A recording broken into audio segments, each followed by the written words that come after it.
Hi, everybody. This is a fresh new episode of Osprey Observer TV. Your host, as always, Johnny Torres, and joining me, as always, Marie Gilmore, bringing you the best and the greatest of what's happening in our community. And that includes some of the people that make this community go round and make this community such a great place to live. Marie, who's our guest today? We have an excellent guest. It's actually someone I've known in this community for over 20 years. Wow. Our guest today is author, father, grandfather, pastor's husband, and general overall columnist for the Osprey Observer and the Christian Voice, Derek Maul. Welcome, Derek.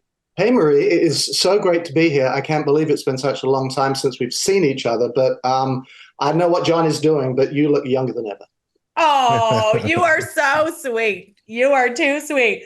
So I think I was a baby when we met. Yes, you were 12. I was 12, obviously, yes. But just over 20 years ago, and we had a lunch at the brunchery, you were writing business profiles on interesting business owners in the community. I was. For the Tampa Tribune, the good old Mother Trib. And we had such a great working relationship that you said, hey, I think I can get it across my editors to feature the community paper. And you did. Oh, that's right. I'd forgotten. I actually wrote a feature on y'all. I can say this now, but it was at first they and the editor, my editor at the time, was like, well, why would we want to give any credibility to our competition? And I said, no, this is a community.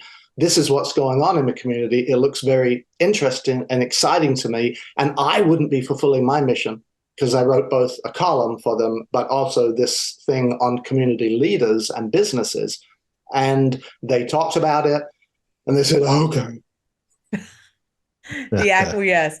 Because really we are collaborative. And in our view, after 22 years, and of course now we've lost our Trib, and honestly, we've lost our daily paper because, you know, I subscribe to the Times and I receive a newspaper twice a week, and the other 5 days it's online only.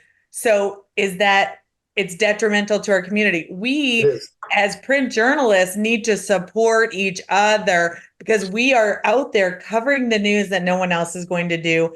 And really, we never were competition for the dailies because we're a free distribution hometown community paper that's only going to cover good news.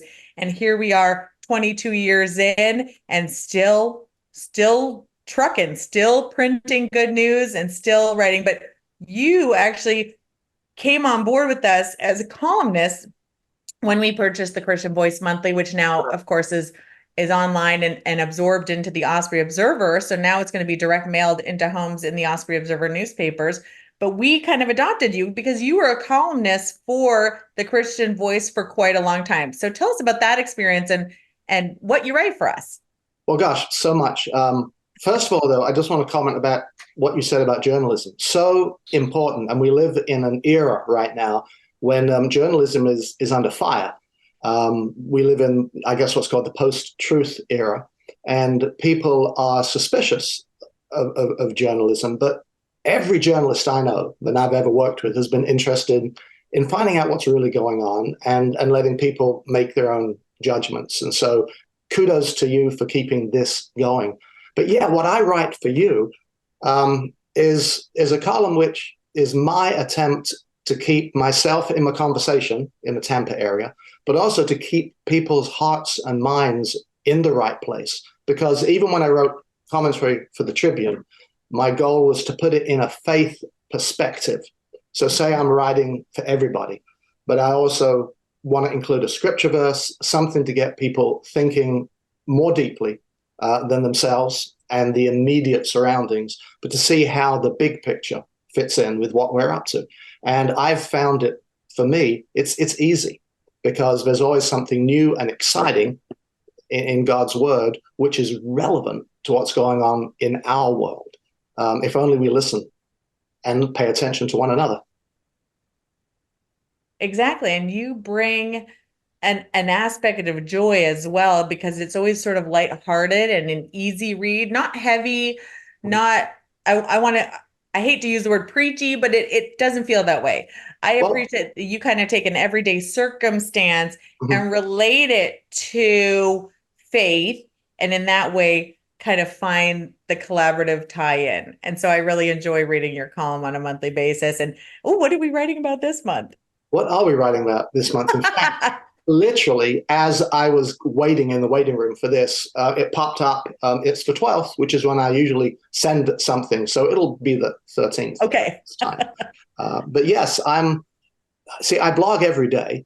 And so I've always got my thoughts in this direction. Blogging is how I warm up my writing engine because I don't get paid. In fact, I pay my blogging host to keep advertisements off.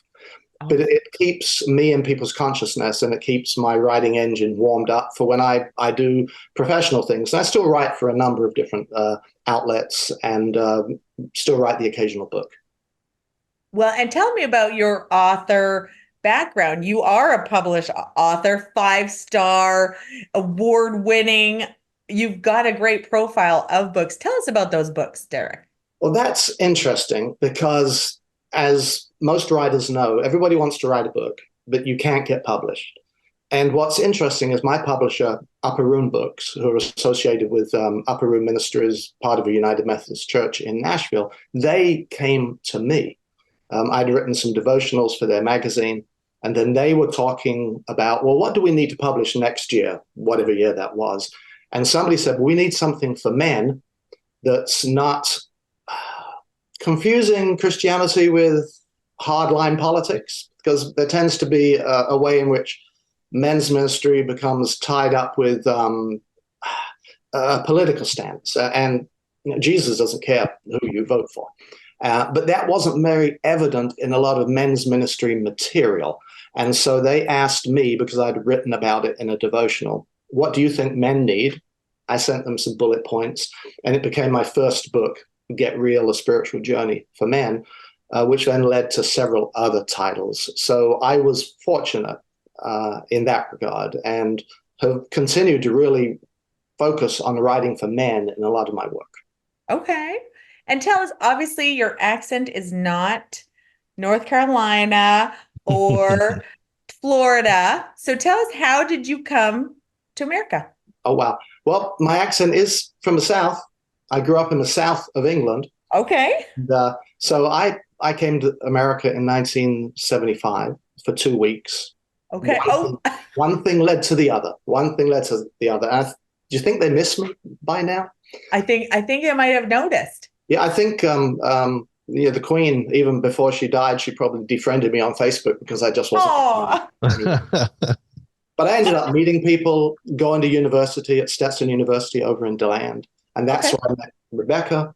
And by the time I graduated from Stetson, I had already begun to carve out a future here in the United States. Became a citizen in 1985.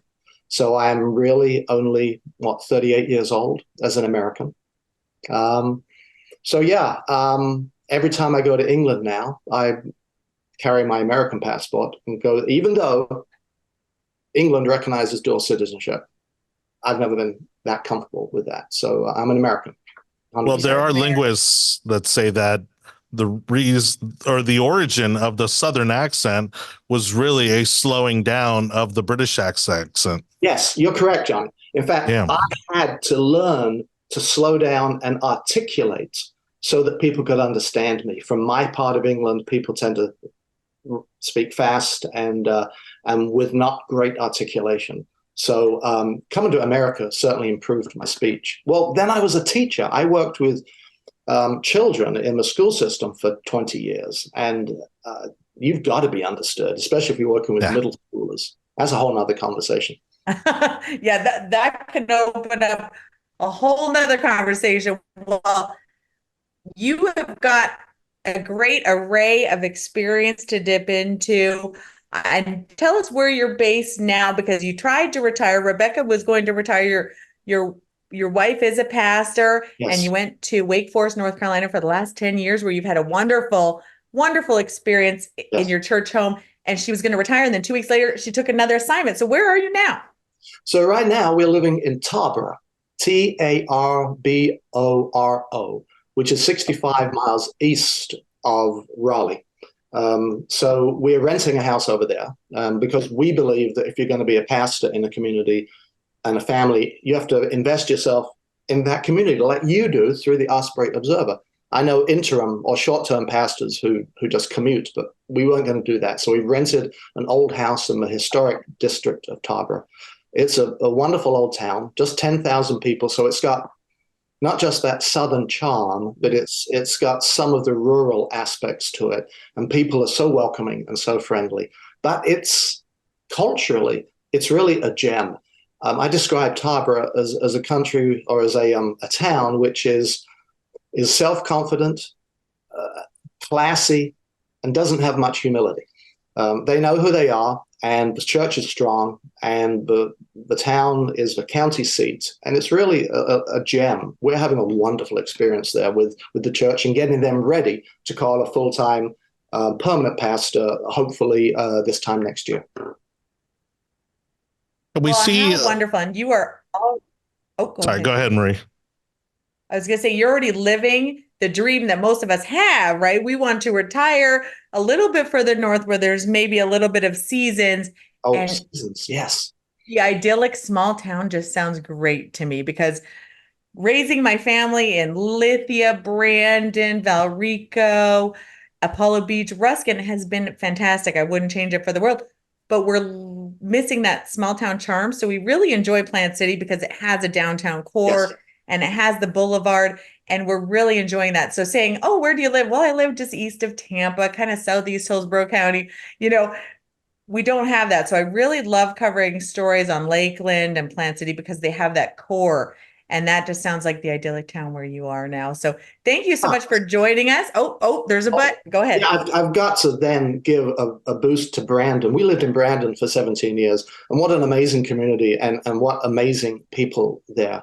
So it may not have small town charm, but it has charming people who are wonderful. So, but seasons, what a great idea. Florida should try that. Oh, no, we would never raise our family anywhere else. We absolutely love our community. We love getting involved in our community, but I just miss that little downtown core. We kind of sometimes call Winthrop our downtown because It's got that walkability and that they do markets and they do great things. So it's here. We have the best people ever, and we are 110,000 people and growing, and we've got everything we need to make a great family community. Excellent. But I think you're living the dream, and we appreciate you writing for us and continuing to send your columns in, and we appreciate your partnership. So tell people how they can get a hold of you, Derek, or your blog or your website. I think the simplest way to find me is derekmaul.blog, DerekMaul.blog. And that's where the action is. That's where you can see what's going on pretty much every day of the week, and great photography on that blog. That's one of my hobbies. And what a beautiful hobby to have. That is wonderful. Well, thank you so much for being with us. Thank you for what you share with us and our readers. And we can't wait to see what your next column will bring. Hey, my pleasure. And Johnny, good to meet you. And Marie, what a pleasure to speak with you. You Same too, here. Derek. You got to do this more often, maybe an annual catch up. Okay. Have a great afternoon, Derek. Take care.